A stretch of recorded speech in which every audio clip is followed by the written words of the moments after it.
Well, I want to thank you very much. Thank you for inviting me. It's so exciting for me because I knew Perry way back when I did my very first training, dialectical behavior therapy at Duke University and Cornell. And then Alan is my student, so this is really quite a pleasure. And to see what you all have done is so impressive. It's so impressive. Well, I'm here in town because of the Association for Behavioral and Cognitive Therapists, and this is our annual meeting, and they had a panel of senior, they didn't call us senior, but we are senior, women, who were supposed to talk to other people about how in the world did we make it. And the whole place was filled. There must have been over 1,000 people. The whole ballroom was filled. The floors above us were totally crowded with everyone looking down. And we spent a lot of time talking about how really difficult it was in my generation for many of us to get from the bottom to close to the top, or through the glass ceiling at least. And by the end, we had made it sound so difficult that someone raised their hand when we finally let them ask questions, said, well, was anything good about this? I mean, was all that hard work worth it? I mean, who would want to do this now that you've said all this, how hard all this was? So, and I said, I was one of the people who answered, and I said, well, besides the fact that I passionately love what I do, I said, but really the facts of the matter are, I had about a year ago, I was giving an invited address somewhere. And after the address, a woman walked up to me, and she said, I would just like to meet you. And so she took my hand and she held my hand. And while she was holding my hand, she says, I just want to tell you that I was an ordinary mother. But my daughter, she needed a special mother. And I came and took the class that your graduate students taught on skills, DBT skills for friends and family. And I became a special mother. And when I became a special mother, my daughter was transformed. And I mean, I feel chills when I say this to you, because when I sit at the office, I said, that's worth all the work that I've done in my life. That is what it's all about. It is about having an effect and helping the people that need it so desperately. I started my, I didn't know I was going to give a talk, by the way, so I'm just going to ramble. but I thought I'd at least tell you how DBT came to be, because if nothing else, it was the first study that was done. And I started because my real actual field is suicide. And I wanted it mainly because I wanted to treat the people whose lives were so terrible they wanted to be dead. So I thought, okay, that's what I'm going to do. So I wanted to treat suicide, but since I'm a scientist and I wanted to do a research trial, I was a behavior therapist, and believe me, no one believed in behavior therapy more than me. So I figured that I would just get a bunch of suicidal people and show that behavior therapy worked. So, but I was worried that I might not be able to show it, so I thought, well, I better get people who are really suicidal. So I called all the hospitals in town and I said, send me the worst. I want people who really try to kill themselves a lot, so I can show that I get them to stop trying to kill themselves or go down. So I said, okay, so they sent all these people in. I had no idea what I was doing. So the first thing that happened was the therapy was a catastrophic event. Mainly because behavior therapy is a technology of change. And it's very good as a technology of change with a person who's not terribly sensitive to being told that they need to change. But I had a group of people who I began to realize were incredibly sensitive to the fact that I was telling them that they should change. So as the treatment blew up, I started modifying behavior therapy. And fortunately, I had a team. I had a psychiatrist who was a colleague of mine who was working on my research, and a bunch of my graduate students, and they would watch me through the mirror. And I would go in and treat someone, and then I'd come out and they'd say, more of this, don't do any more of that, none of that, none of that.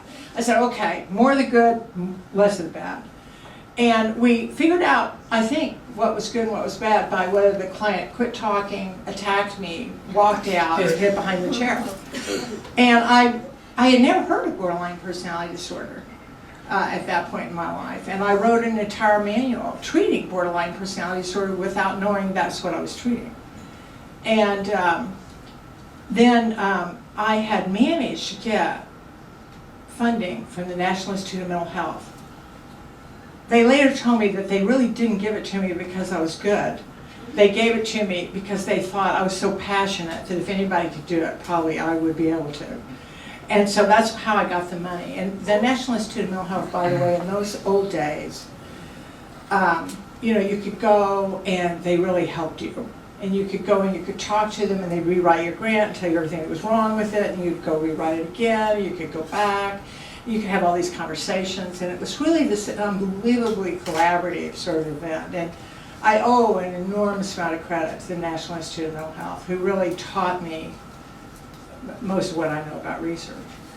And so they gave me the funding.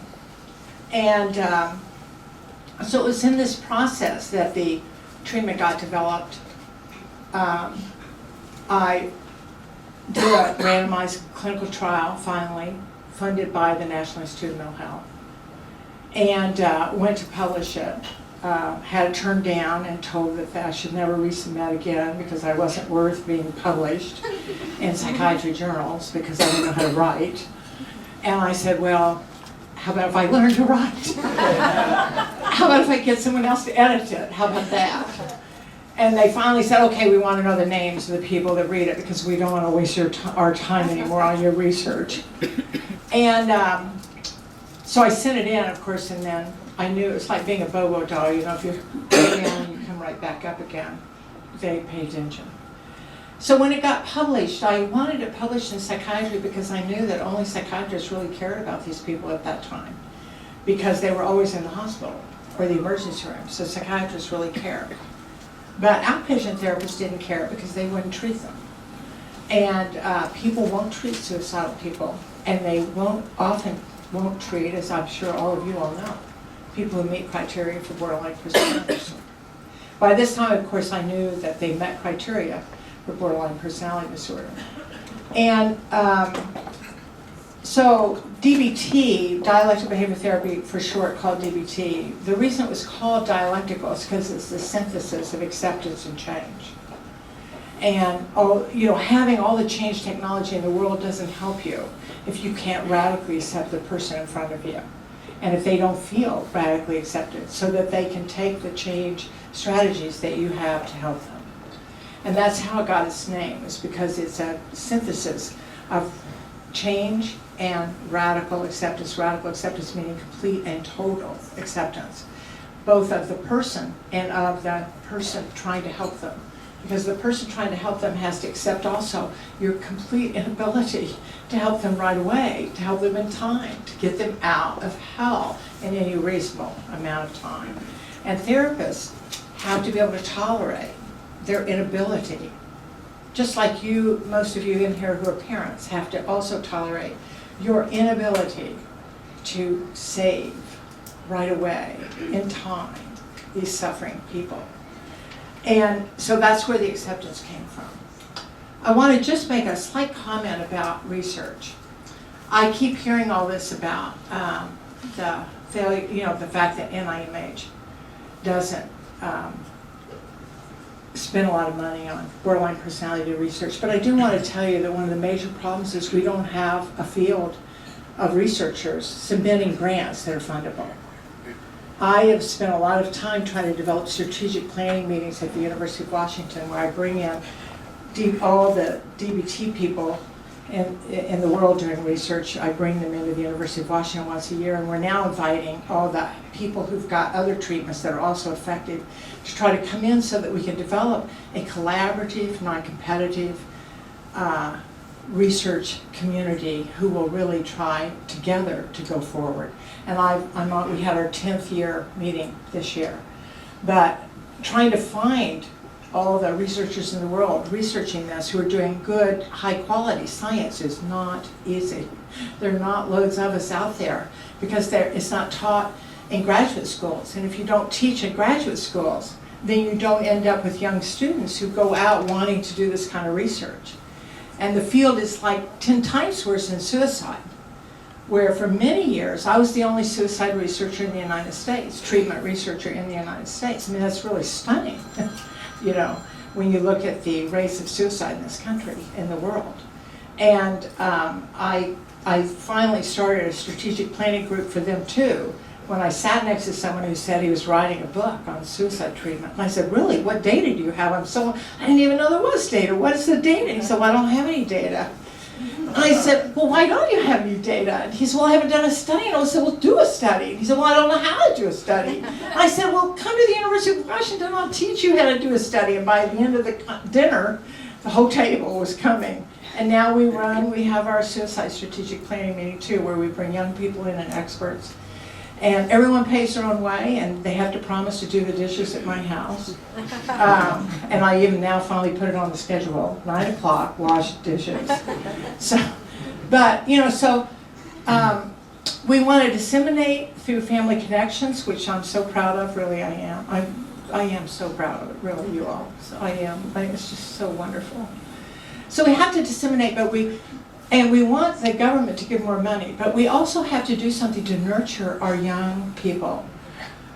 We have to nurture the training, we have to get young people interested in the problems, because we can't have science without people to do it.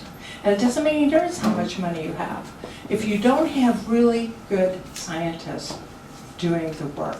So we've got to nurture young investigators and get them going. And then a field will develop, and all kinds of things are possible. Thank you.